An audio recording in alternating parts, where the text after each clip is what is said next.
Sunday. I didn't upload the stream. Oh, crap. How did this happen? What are we gonna do? No. Everybody's depending on me. Gotta get this thing. Oh, what's going on? Oh, how did I not realize that it's Sunday? Gotta at least get some fuel before we go. Come on. Okay.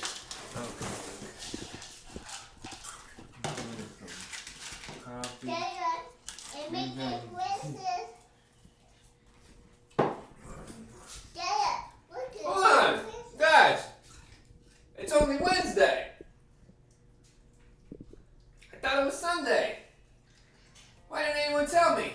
Maybe something like that happened to you this week. Maybe. If it did, put it in the chat. See, you're not alone. It happens to the best of us.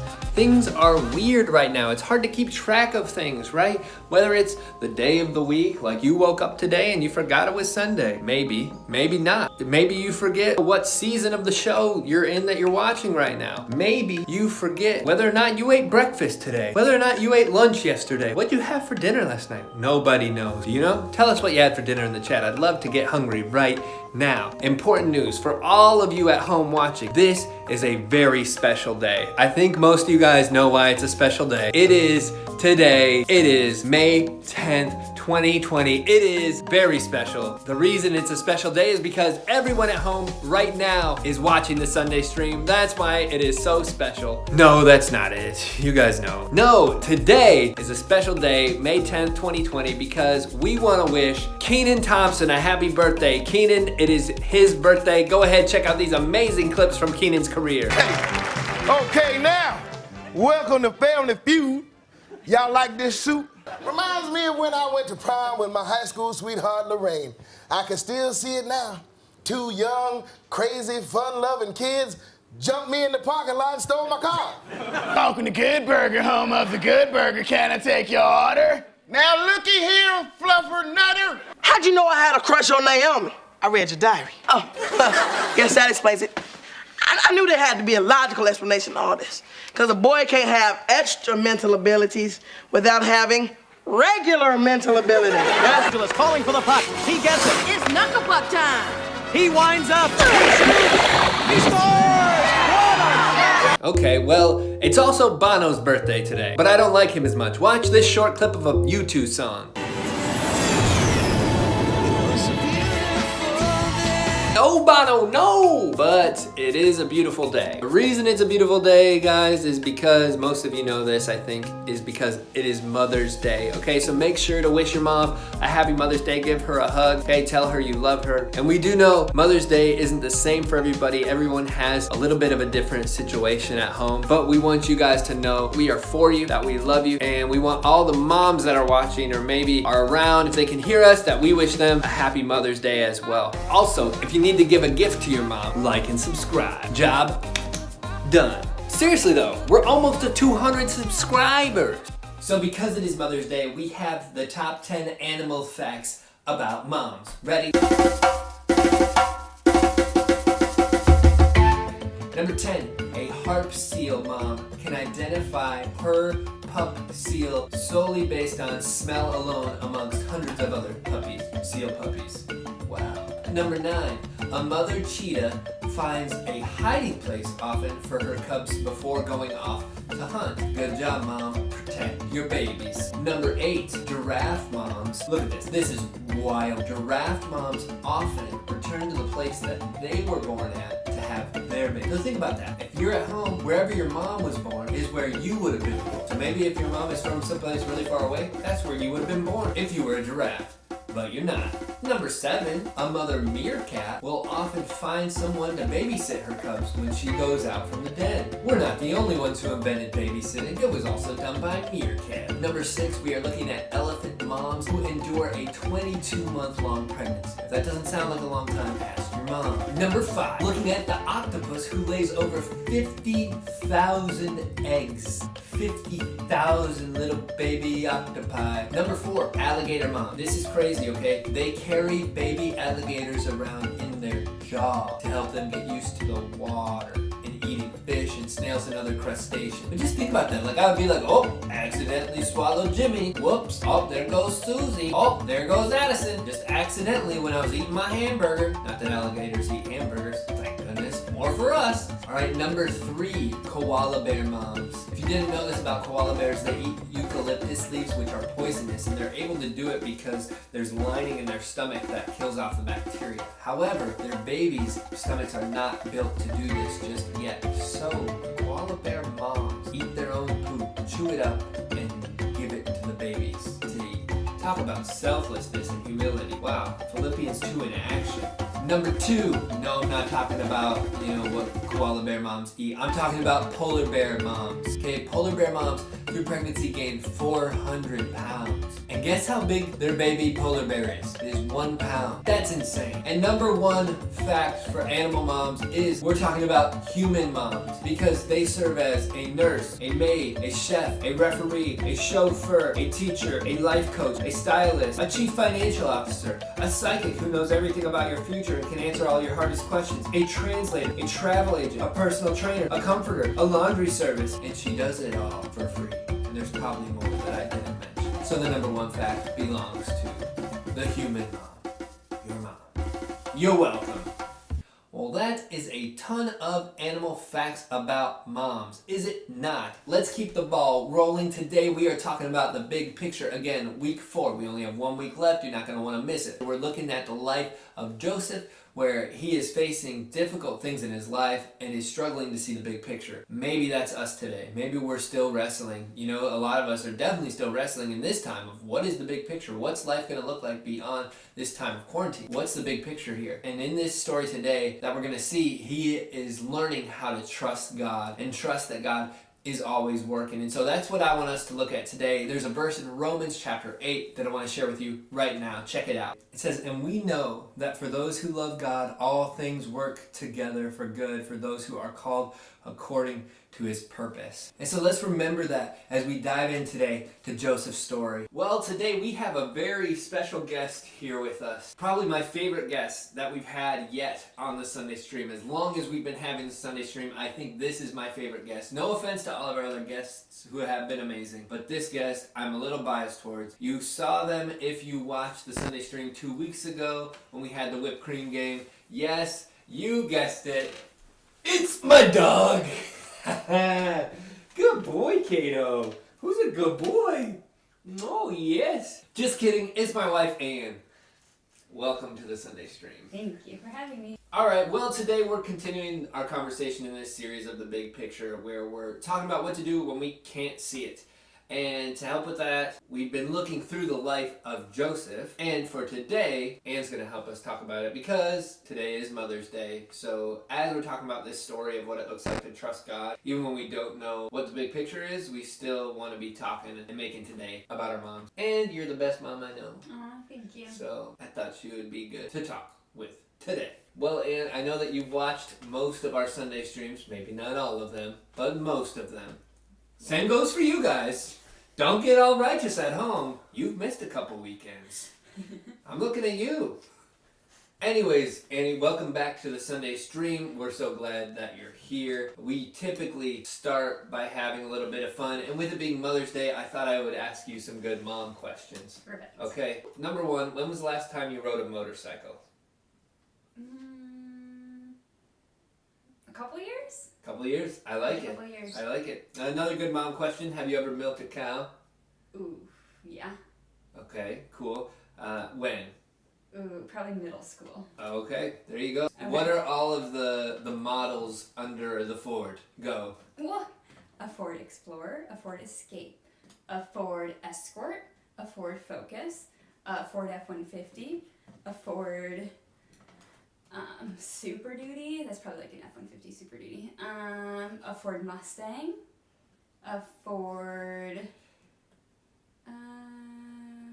Fiat. Nope, that wasn't a Ford Fiesta. Pretty good. I'm impressed. Sweet. All right, best player on the Pittsburgh Penguins. Sidney Crosby. Best player on the Pittsburgh Steelers. Ben Roethlisberger. Best player on the Detroit Red Wings. Oof. Proud husband. Come on, high five. So bad. We don't should ever know watch- who it is. We don't. Well, guys, as we said, we are looking at the life of Joseph, which is found in the book of Genesis. We're in chapter 40. Book of Genesis, if you didn't know, is the first book of the Bible, so it's pretty hard to miss if you've got one of these bad boys on you. Okay, so chapter 40, and this is where Joseph, he's in prison, and he's telling the dreams, he's interpreting the dreams for two other inmates. And so one of them is the baker, and one of them is the Cup Bearer. Cup Bearer. Yes, he tells a dream. Here we go. It says, one night they both dreamed, the cupbearer and the baker of the king of Egypt, who were confined in the prison, each his own dream, and each dream with its own interpretation. When Joseph came to them in the morning, he saw that they were troubled. So he asked Pharaoh's officers who were with him in custody in his master's house, why are your faces downcast today? They said to him, we have had dreams, and there is no one to interpret them. And Joseph said to them, do not interpretations belong to God? Please tell them to me. And so then the cupbearer tells him his dream.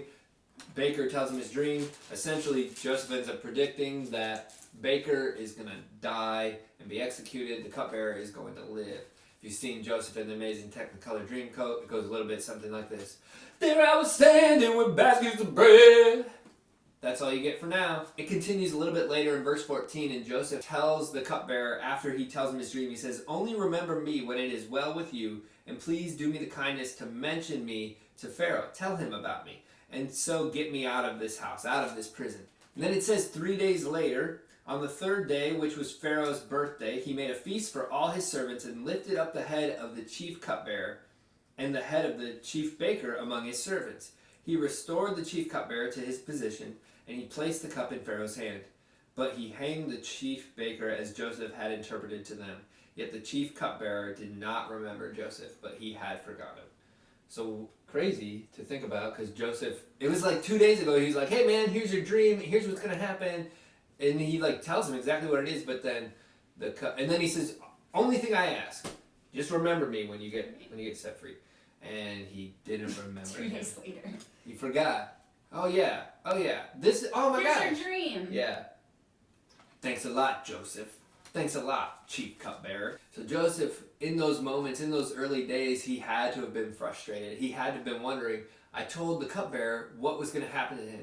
It happened to him. I told him, I asked him, I begged him, please just remember to mention me to the Pharaoh. And he didn't do it. So in those moments, when things don't line up how we expect, when we can't see what's still going on, what the big picture is, it's a challenge to trust God. So what it says in chapter 41, it actually says 2 years later now, Pharaoh has a dream that he needs interpreted, and the chief cupbearer finally remembers who Joseph was, and he brings him up to Pharaoh. It says this in verse 39, it says, then Pharaoh said to Joseph, so he called him out of prison, he said, since God has shown you all this, there is none so discerning and wise as you are. You shall be over my house, and all my people shall order themselves as you commanded. Only as regards the throne will I be greater than you. So Joseph couldn't see the bigger picture, especially during those 2 years that he was waiting, right? He had told the chief cupbearer to remember him. The chief cupbearer didn't remember him. Then he's finally brought into this place of power where we can see, okay, God still had a plan. God was still taking the bad things that had happened to Joseph and turning them around for good. And I believe that he wants to do the same thing in all of our lives, even in the times like this when we can't see the big picture, when maybe we feel alone or feel isolated or feel forgotten sometimes. And so, Anne, we have just some questions, and we'll just have a conversation to help us kind of dig into this a little bit. So I think what could be kind of fun to talk about, or as we think about this, it's like Joseph had to be asking this question of, what's the point? What's the point of me being in prison? What's the point of me being sold into slavery? What's the point in all these bad things happening, or even not in being able to see the big picture? And I was thinking for you, because you guys have a wood furnace at your parents' home, so you grew up with that, which for anybody that doesn't know, it means that you don't have, it's not just a number that you press on the wall and it magically happens, but you put wood into a thing that I don't know about, and then it heats your house. It's outside. Yeah. But you have to get the wood. Correct. Yeah. And you have to, how do you get the wood? Well, most of my childhood was on Saturday mornings, Mm-hmm. we would go out and cut and split and stack wood. Wow. So while I was at home watching Saturday morning cartoons, you were at home Building up my muscles. building up your muscles, putting the flex on the lumber. Okay, Right. But you'd have to think, for you guys at home, and even for you, Saturday morning. Saturday as morning a middle is schooler. like, come on, you're wondering what's the point. And Yeah. but you were pretty smart, and you kind of I knew knew the the point point, was like, right. well, it's to heat my house so that I don't freeze at night. Right. But in the moment, it is a very much like, So I wonder if there's anything like that at home for you guys, where you're asking and wondering, what's the point? You know, what's the point in me doing these chores? What's the point in being nice to people? What's the point in, you know, even in the grand scheme of what we're in right now, this quarantine time of staying at home, and it's like, what's the point of this? But I want you guys to know that there is always a purpose, and to be reminded, I think, even in the goofy things, but also in the more serious things too, in our relationship with God, that He is always working, and to trust Him in that. Next question, Anne. Have you ever felt forgotten by God or wondered if He was who He says He is? I feel like there can be, or there have been different stages in my past where I felt that way. Nothing like necessarily like a specific like eye-opening moment, but where I can look back and see like where I felt a little lost, either just not knowing my identity or knowing what I was supposed to do in life even, and just feeling lost in that, but knowing that He's there for me. Yeah, that's good. I think that that journey of figuring out who we are a lot of the time, it can be like, okay, God, you are who you say you are, but who do you say I am? And wondering that question, especially when you see other people who may be seeming to be living out who they are in a more evident way. So that makes sense. So you kind of could feel lost in those moments. Yeah, definitely. Especially, I would say, middle school or like early high school, not knowing like, okay, am I good at this? Am I not good at this? I want to be good at this. Like whatever that may be, like a sport, an activity, or trying to fit in with other people, and just knowing like, but I am called to do what it is that God has called me to. Yeah, to be who you are. Yeah. Yeah, that's cool. Okay, so we talk about this idea of trusting God a lot. That's not limited to you or me, but we talk about it all the time. And I know that for you, trusting God was a big part of figuring out who you were. So was that like, even with you, when you chose to become a hairstylist, like that was a big part of your story where you had to trust God. Like was trusting God always easy? No. Okay. No, definitely not. I mean, it's a tough. I believe it's an everyday action. Yeah. To have to trust. For sure, like a surrender. Yeah, definitely. Essentially. Yeah. Yeah. So it's the idea of, and you brought this up earlier, but just the idea of listening. Like you think of trusting someone. Like you listen, they usually tell you to do something, and then you do it. Yeah. Is usually in some way. That's what trusting somebody usually looks like. So I love that. Even though it was hard, even though maybe you couldn't see the big picture or the future, and even for you guys at home right now, like wondering about who you are, wondering about, what might be next. Like it comes with trusting God. Like we have to be able to do it, even though it's hard. Just how Joseph was in the prison for 2 years. Even though that was probably horrible for him, he had to continue to trust God, even in the face of hardship. So what helps you then, because as we're talking about this idea of trusting God, obviously, what helps you to be able to trust Him more when things are hard or when you do have questions? I looking in Scripture. Yeah. I mean, that's all truth.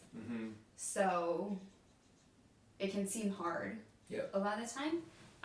I think that also is a big picture thing, like, I'm reading the Scripture, but there's so much truth in it, and especially when you find a verse too that says this is who you are, and this is who I created you to be. Yeah, that's really good. Scripture is a great place to go when we need guidance, whether it's to find out more about who we are, how God sees us, whether it's to find out more about what He has for our life in general. I think some other things, like I think journaling is really good to do, because then you're building a relationship. So with God, like if you're writing to God kind of thing, you could do that at home. You could do that today. That's a great way to do it. Yeah.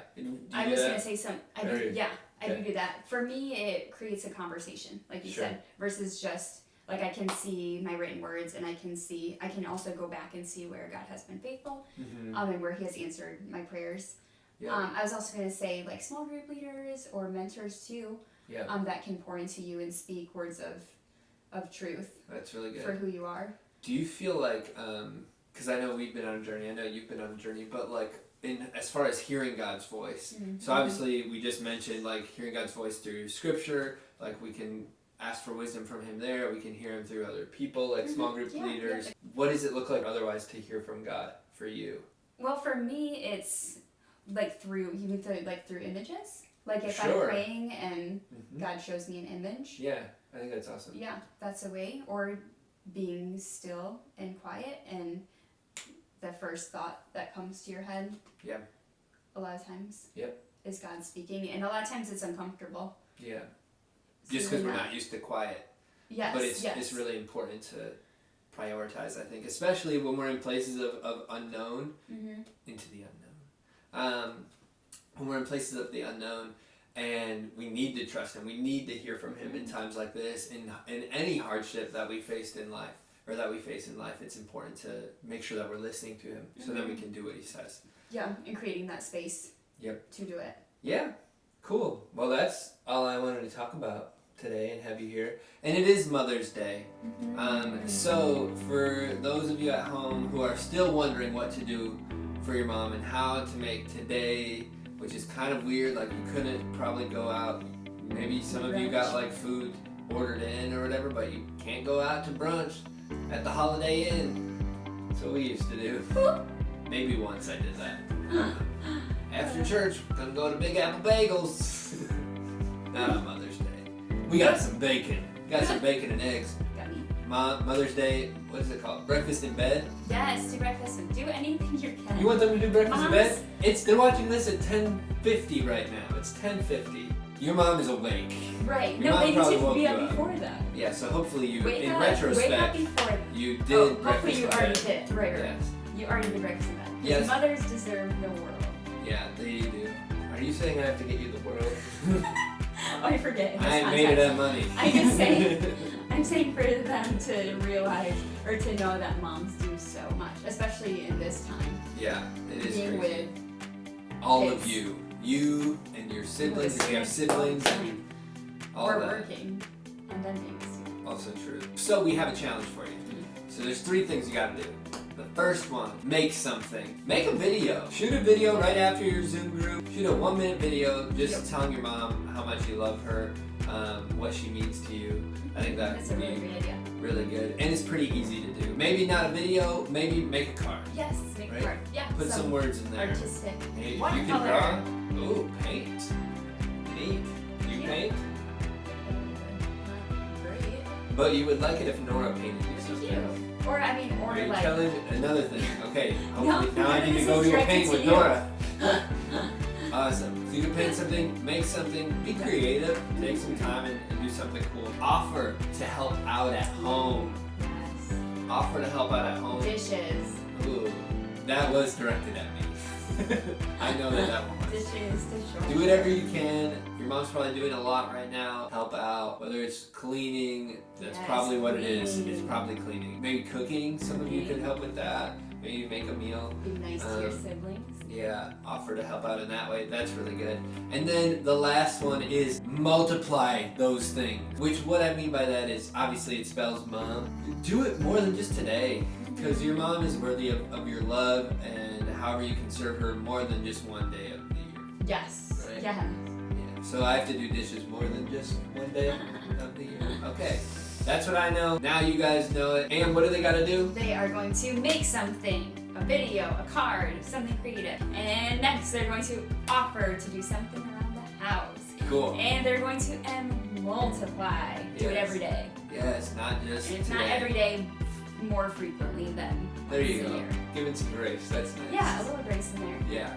That's cool. Well, thank you guys so much for watching. If you didn't watch the Talents and Taco Tuesday, you can still go on our YouTube channel and check that out. Watch the quarantine edition of Look, Caleb, I Made It. Did I do pretty good? It was very funny. We did a pretty good job. I thought it was fantastic. It was pretty They fun. all did really great. But look at your friends, like I think 19 or 20 students made stuff, so make sure you go watch that if you're looking for something else to do today or later this week. We miss you. We will see you for the show later this week. It won't be on Monday, I don't think, but we'll have one for you coming up soon. All right, have a great Zoom group. Make sure you log in. Wish your mom a happy Mother's Day for us. We love you and miss happy you. birthday, moms, mom leaders. Happy birthday, Mom. Happy birthday. Yep. Say it. Okay, ready? One. Everybody all at once. If you're watching this, you're gonna yell this with us. Okay. 1, 2, 3. Happy Mother's Day. Love you. See ya.